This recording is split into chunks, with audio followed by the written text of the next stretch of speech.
Arrêtez les amis, arrêtez de dire que Vinicius a perdu le ballon d'or parce qu'il est noir. Je pense qu'au bout d'un certain moment, il faut simplement arrêter avec ce disque parce qu'il est riche. C'est un discours de défaitiste, c'est un discours de personnes faibles et lâches qui estiment que la couleur de peau est le prisme par lequel il faut analyser tout ce qui leur arrive dans la vie. C'est un discours extrêmement victimaire, très répandu dans notre communauté et qui nous fait le plus grand des torts. Parce que quand vous pensez qu'il vous est arrivé un mal à cause de votre couleur de peau, vous estimez que vous ne pouvez rien y faire puisque vous ne pouvez pas changer votre couleur de peau. Et ça, c'est une fatalité dans laquelle personne, absolument personne ne doit se retrouver. Je ne dis pas qu'il n'y a pas de racisme et que parfois certains actes ne nous sont pas arrivés à cause de notre couleur de peau. Mais je dis que avoir cela comme rempart éternel vers lequel on se retourne systématiquement face à la moindre des difficultés dans la vie est une prison dans laquelle on s'est nous-mêmes enfermés. Et dans cette vidéo, on va en parler précisément.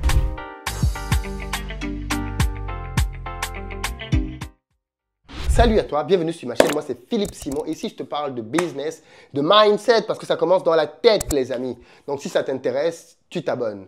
Pour ceux d'entre vous qui ne le savent pas encore, le 16 novembre et le 30 novembre, j'arrive aux États-Unis, au Canada aussi avec mon mentor Bertin Tiofo pour parler de business avec la communauté nord-américaine. On va faire un petit Back to Africa. Quels sont les meilleurs secteurs dans lesquels vous devez vous lancer? Quelles sont les facilités fiscales? Comment faire pour ne pas payer d'impôts quand on se lance? Bref. Ça va être un concentré de masterclass qu'on va vous donner. Donc, les amis, prenez vos places dès à présent. La billetterie est ouverte pour Montréal et pour Maryland aux États-Unis.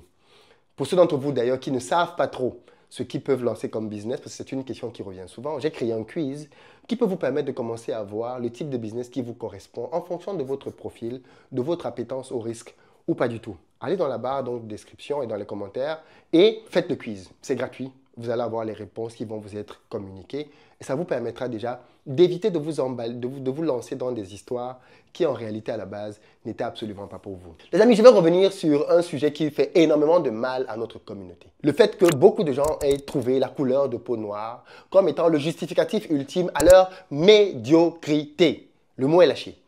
Beaucoup de personnes dans notre communauté, malheureusement, ont décidé que tout ce qui leur arrivait, c'est parce qu'ils étaient noirs. Si au travail, ça se passe mal, il va dire que c'est parce que lui, il est noir qu'on le traite mal. Si au travail, on le renvoie, c'est parce que lui, il va dire que c'est parce qu'il est noir que ça se passe mal. À aucun moment, les gens de la communauté ne peuvent reconnaître que c'est parce qu'ils n'ont pas fait le boulot. C'est parce qu'ils n'ont pas fait le job, c'est parce qu'ils n'étaient pas au niveau peut-être de la fonction qui était donnée. Parce qu'à un moment donné, cet argument de la couleur de peau, je ne l'entends qu'en Occident. Quand on est en Afrique, je n'ai jamais entendu quelqu'un dire qu'on m'a renvoyé parce que je suis noir. Vu qu'il ne peut pas sortir cet argument, les autres collègues aussi sont noirs. Vous savez, on a le droit de ne pas être assez bon. On a le droit d'être moins performant que les autres. Et sur la base des performances, on a le droit de vous mettre dehors. On a le droit de vous mettre de côté sans que cela ne soit lié à votre couleur de peau. Les amis, je ne suis pas en train de dire, je vais revenir dessus dans la deuxième partie, que la couleur de peau ne justifie pas. Non, ce n'est pas ce que je dis. Je dis juste que quand il y a un événement comme le Ballon d'Or, ou alors même un événement qui vous arrive dans la vie, la couleur de peau doit être le dernier rempart vers lequel vous allez. La première chose, c'est d'abord de manière objective et froide, qu'est-ce que j'ai fait qui a entraîné cette situation? Est-ce que j'y suis pour quelque chose? Est-ce que je n'ai pas travaillé comme il fallait? Est-ce que j'ai donné satisfaction dans mes résultats? Il faut être objectif. Et bien souvent, les gens ne le sont pas. Les gens se voient beaucoup plus beaux qu'ils ne sont. Les gens estiment qu'on doit supporter leur médiocrité et jamais les remettre en question. Les gens estiment que parce qu'ils ont la couleur de peau noire, on doit peut-être être plus gentil, plus sympa avec eux, peut-être parce qu'on a eu l'esclavage, j'en sais rien. Mais les gens ont des motifs saugrenus dans leur tête qui font qu'ils pensent que les gens leur doivent quelque chose. Les gens ne vous doivent rien du tout. On ne vous doit absolument rien du tout, les amis. C'est à vous-même d'aller cravacher pour vous battre et obtenir quelque chose dans la vie. Les gens commençaient à dire, oui, Vinicius a perdu parce qu'il est noir. Ah bon? Ronaldinho n'a pas gagné le ballon d'or, il n'était pas noir? Il n'y a pas... Wayne a gagné le ballon d'or, c'est vrai que ça remonte à longtemps, mais lui, il était noir et africain. Donc, vous voulez dire que les dernières années, le ballon d'or a été distribué entre deux personnes.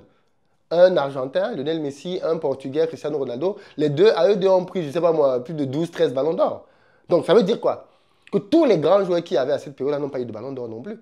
Oui, Samuel Eto'o n'a pas eu un ballon d'or, c'est vrai. Mais Iniesta n'a pas eu de ballon d'or. Xavi n'a pas eu de ballon d'or. Donc, si à chaque fois qu'il arrive quelque chose, l'élément de la couleur de peau est l'élément que l'on met en avant, ça veut dire qu'on veut taire l'intelligence. Parce que quand on met en avant l'argument de la couleur de peau, ça fait plaisir aux émotions, mais ça ne traite pas le problème en profondeur. Moi, j'ai été pris dans une boîte en France il y a de cela quelques années comme manager. Et le monsieur qui m'avait recruté pour être même pas manager, c'est directeur d'un département. Le monsieur qui m'avait recruté pour être directeur de ce département-là, avant même que je n'intègre la boîte, a été viré. Il avait un plan, une stratégie dans laquelle il me voyait. Le nouveau directeur qui est arrivé, à peine il a pris le poste, 2-3 semaines après, j'étais encore en période d'essai, il m'a viré. Il m'a mis dehors. Allez, qu'il rentre chez lui. Et quand j'en ai parlé, qu'est-ce que les gens m'ont dit? Ah, c'est parce que tu es noir, Philippe. Le nouveau, il a été raciste. Déjà, pour qu'un noir soit directeur en France, c'est trop dur.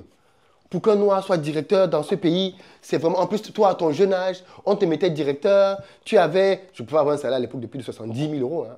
C'était un gros salaire. Salaire plus prime. J'avais un véhicule de fonction. J'avais des avantages incroyables que j'ai utilisés pendant à peine un mois. Après, on m'a mis dehors. Mais quand j'ai commencé à dire ça autour de moi, la plupart des gens ont trouvé pour justificatif à mon renvoi le fait que j'étais noir. Et en fait, mon management, le nouveau là, c'était un raciste. C'est un raciste, il n'aime pas les noirs. C'est pour ça qu'il t'a mis dehors, Philippe. Comment tu peux justifier que tu te mettes dehors? À peine arrivé en 2 semaines, il t'a mis dehors. Il n'a même pas vu comment tu travaillais. Franchement, c'était pas sérieux de sa part, ainsi de suite, ainsi de suite. Et j'ai entendu ce discours. Et j'avais envie de croire ce discours. Parce que c'est un discours déculpabilisant. C'est un discours qui vous fait comprendre que vous n'avez rien fait de mal. Tout le tort est de l'autre côté. Mais quand je me suis posé, notamment plus tard, quand je suis devenu moi-même chef d'entreprise, je me suis dit, Philippe, si c'était moi-même à la place du monsieur, je t'aurais viré. Je t'aurais viré. Pourquoi? Parce que l'ancien directeur qui avait été là, il avait un plan de développement pour la boîte. Et c'est dans cette stratégie de développement que j'avais été pris. Le nouveau qui est arrivé n'avait pas le même plan de développement. Il a été pris parce qu'il avait un autre plan de développement. Et dans son plan de développement, je n'entrais simplement pas en ligne de compte. Pas parce que j'étais noir, simplement parce que le département que l'autre voulait développer, le nouveau n'avait pas en perspective de développer ce département. Donc, je n'entrais pas dans ses plans. Aussi simple que ça. Ça n'avait rien à voir avec ma couleur de peau, même s'il m'aimait ou pas. Ça avait à voir avec sa stratégie à lui de développement. Il a donc décidé que, dans sa stratégie de développement, le département que l'autre voulait ouvrir n'entre pas dans ses missions. Donc, le gars qui devait développer ce département-là, ainsi que les salariés qui étaient dans ce département-là, ne lui sont pas utiles, qu'il rentre chez eux. Il a fait rentrer les gens chez eux. Et il avait raison. Ce n'était pas sa stratégie. Vous n'avez pas encore vu un nouvel entraîneur qui arrive dans un club. Quand il arrive, des joueurs qui étaient titulaires avant ne sont plus titulaires. Est-ce que c'est parce que le nouvel entraîneur est raciste? Parfois, certains vont dire ça, il n'aime pas les noirs. Alors même que non. C'est juste que le nouvel entraîneur, dans sa stratégie de jeu, il n'a pas besoin de quelqu'un qui a les caractéristiques du joueur qui était là avant. Aussi simple que ça. On est allé mettre sur Pep Guardiola des soupçons de racisme. Il n'aimerait pas les Noirs. Bon, peut-être, je n'en sais rien. Mais objectivement, quand on voit le système de jeu qu'il a mis en place, il ne voulait pas de Yaya Touré dans ce système. Il ne voulait pas d'un Samuel Eto'o à cause, d'après lui, de l'influence que Samuel Eto'o avait ou pouvait avoir sur l'émergence d'un Lionel Messi. C'était sa philosophie à lui, ses choix à lui. Mais on a le droit d'avoir des choix sans que ce ne soit lié à la couleur de peau. Arrêtez de mettre la couleur de peau dans tout ce qui vous arrive. Tu sais qu'on peut te virer parce que tu es juste nul, sans que ça n'ait un trait avec ta couleur de peau. On peut simplement te mettre dehors parce que tu ne fais pas l'affaire, hein, sans que ce ne soit lié à ta couleur de peau. Arrêtez de voir la couleur de peau partout. C'est devenu maladif.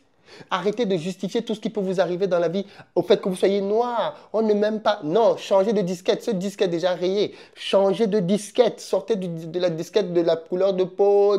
Les noirs souffrent. Oui, peut-être. Et même si c'était vrai. Maintenant, donc parlons de ça. Et même si c'était vrai, même si on vous avait réellement fait du mal à cause de votre couleur de peau, s'apitoyer sur son sort n'a jamais rien changé.